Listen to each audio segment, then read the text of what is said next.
Vær så røvhuller og velkommen til nyhederne. I dag skal vi tale lidt om affald. Ja, affald. Det er et meget stort problem rundt omkring i hele verden. Og hvorfor? Det vil vi forklare lidt nu. Affald kan være lige fra en bananskrald til en mobiltelefon. Men hvad er problemet egentlig med affald?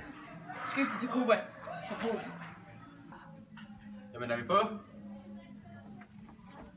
Ja, vi er på. Shit. Jamen jeg kan høre, at jeg er fuldstændig ud igennem jer. Hej, mit navn er Cuba. Jeg er i Polen. I dag vil jeg vise jer Polen.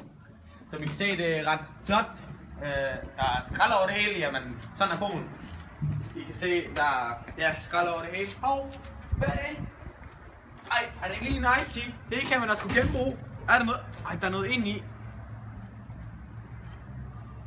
Fuck, det smager godt. Det kan man genbruge. Det kaldes genbrug.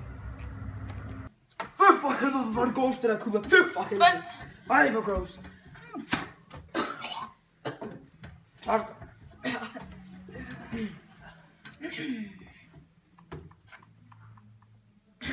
I er altså på. Velkommen tilbage til Danmark. Det var dog lidt gross, det Cuba gjorde der. Men genbrug, det er det vigtigste. Og det er, hvad vi har lært i dag. Vi ses næste gang. Moin. Kan jeg låne den der spand igen?